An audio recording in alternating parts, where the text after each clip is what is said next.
Thank you very much, Mr. Speaker. It's my pleasure to join the debate late in the evening tonight, and I appreciate that much has already been said on this subject about the crisis in Iraq, and my remarks tonight will be probably a little bit brief, but I will hope to bring out a few aspects concerning our humanitarian response to the crisis in Iraq, and maybe a few comments that will sort of overview and wrap up the debate tonight. But, Mr. Speaker, I do appreciate this opportunity. I will be sharing my time with the Minister of State for Consular Services.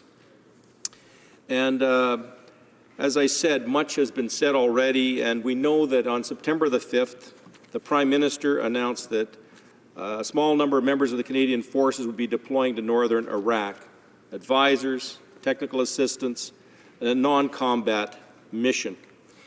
This is the latest of a series of actions that Canada has taken since last January to protect Iraqi citizens from the brutal persecution by the Islamic State of Iraq and the Levant, ISIL, ISIS, the various names they choose to be known by. Mr. Speaker, we've seen armed violence that's forced masses of people to flee their homes, their communities. It's created havoc in the entire country. We have all witnessed the brutal advance of ISIS and ISIL forces. We've seen the images on television, mass murder of disarmed Iraqi soldiers, rape, pillage, convert or die edicts, the brutal death by beheading of American and British hostages. And indeed, I think all Canadians are aware of the carnage that is going on under this force known as ISIS or ISIL. More than 10,000 people have been killed in Iraq. To date, and an estimated 1.7 million people have been displaced throughout Iraq, and countless more are under threat. The surviving people, the children, elderly people, women, men, they're living in dire conditions.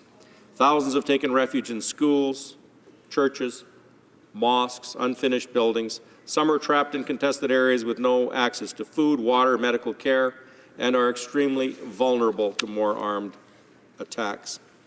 Mr. Speaker, in regions hosting large numbers of displaced people, the local hospitals and clinics are under extreme pressure.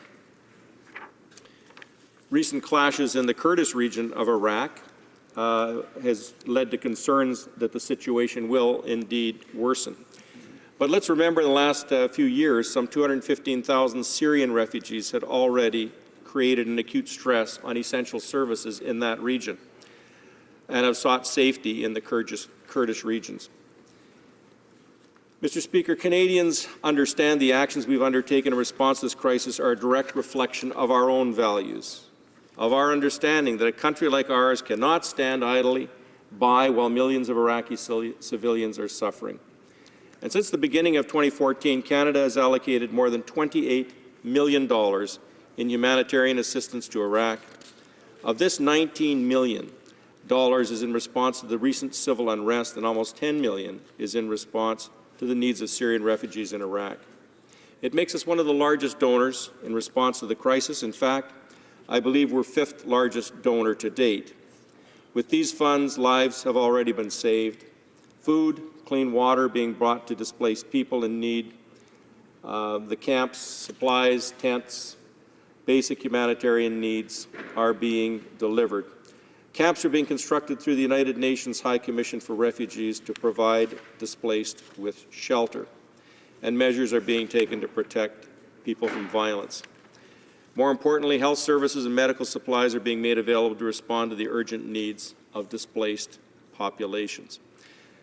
Canada has delivered relief through 4 Canadian agencies. They've been mentioned earlier tonight. I believe the Canadian Red Cross, Save the Children, Development and Peace, and Mercy Corporation. Canada has delivered, the Red Cross, for example, has been supplied through Canada's warehouse in the International Humanitarian City in Dubai. Many Canadians may not have heard of the IHC, the International Humanitarian City in Dubai. It's a logistics center for humanitarian aid, some 9 UN agencies, more than 40 NGOs, non-governmental organizations. They're focused on delivery of aid in crisis and long-term development aid. Supplies are being delivered and distributed through the Red Cross and through Save the Children, and they are saving lives. Kitchen sets, helping to feed the hungry, tents, providing temporary shelter, and a place for the weary to get some rest and shelter.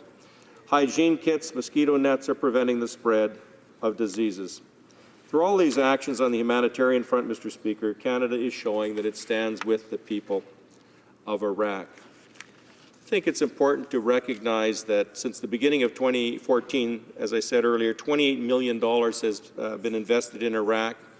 Iraq had become, before the ISIS onslaught, added to our list of recipient countries, our targeted country for development, a new partner, a recipient of Canadian investment and programming. We're working at that time on reestablishing schools and educational infrastructure, but all of the efforts to help establish normality and advance the situation for traumatized the civilians, for the Iraqi children in particular, for education, and to establish security are now threatened by the ISIS invasion. And Mr. Speaker, I had the privilege of visiting Jordan earlier this year and witnessing firsthand the enormous human tragedy of hundreds of thousands of displaced Syrians seeking refuge in the camps in Jordan. And I saw the enormous efforts and compassion of the Jordanian soldiers at a frontier border crossing, helping men and women and children, carrying what belongings they could bring with them across a frontier border seeking safety. The Jordanians are doing a heroic job with support from Canada, and they expressed support. We had provided them directly with ambulances.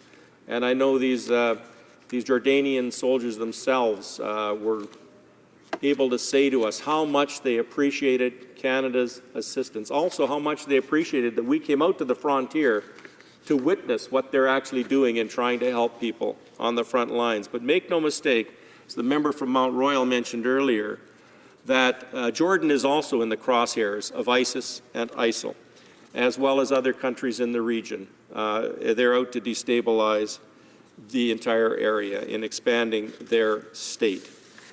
Mr. Speaker, the threat posed by ISIS or ISIL is not something the Western world can afford to ignore or take lightly. We cannot sit back and say, well, it's over there. It doesn't affect us.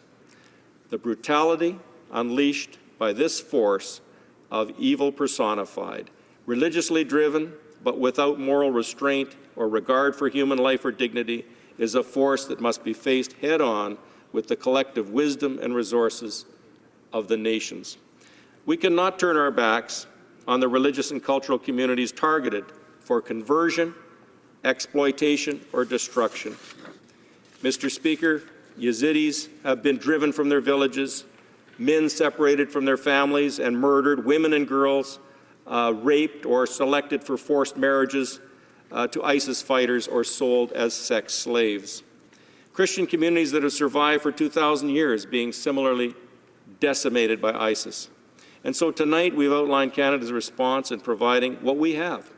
Military transport planes, our Globemasters C-17 carrying megatons of supplies from our allies in many cases, non-combat military gear, helmets, body armor, tents, supplies, relief to the people in peril.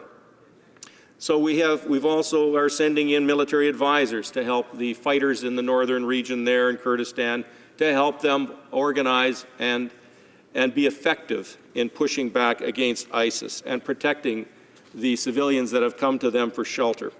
So with our partners in the family of civilized nations, together we need to find a way to contain this plague of terror, and may God grant us collectively the wisdom, the strategy, the courage, and the determination to see this evil contained and defeated. Thank you very much, Mr. Speaker.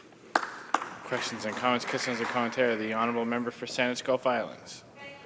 Honoured to ask my neighbour from Vancouver Island this question.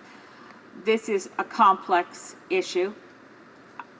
There really are no simple questions in the 21st century, but this is a complicated one, and it really isn't a comic strip with good guys and bad guys. We clearly can describe ISIS as a group of people who offend us through brutality, and the word evil is not out of place. But solving it is probably not an easy question. if we bring military force to bear, do we create more martyrs? Do we unintentionally attract new recruits? And I'm asking for a more multi-layered response from Conservative members, from the government. I'm not opposed to the action that has been taken to send advisors to Iraq, but will it actually defeat ISIS? It's clear that Western interventions from the beginning, when the United States decided that a good way to get rid of the USSR in Afghanistan was to create Al-Qaeda. There are short-term expedients that create long-term problems. How do we think this through to provide the best possible result, to eliminate this kind of rogue force and the attraction it presents to misguided youth? The honourable member for Nanaimo, Alberni. Well, I thank my honourable colleague, member from Vancouver Island, from Saanich Gulf Islands, for her remarks, her question. And as you're certainly right about this, it's a complicated issue. There aren't any easy solutions. And Canada obviously cannot solve this on our own, but we're part of a coalition. In fact, I think it will take the collective resources of all the nations working together and working with the Arab nations in the region who are also threatened to actually deal with this threat. It's going to take a very concerted effort, but we're a small nation.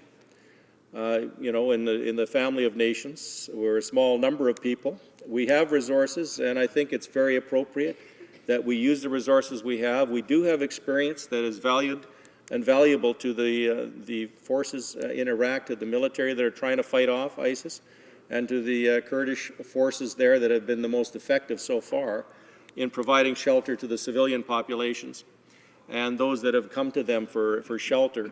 So I think it's very appropriate that we share the expertise that we developed through many painful years in Afghanistan in managing fighters with similar ideology and techniques and technologies. And I think our forces, we're doing everything we can with our humanitarian aid. We had started with that in Iraq before the ISIS thing exploded. So I think all of our efforts in humanitarian aid are as part of the family of nations with our UN colleagues, and the tents, relief supplies are all part of the temporary solution in providing relief. And we'll continue with our partners to look for long-term solutions.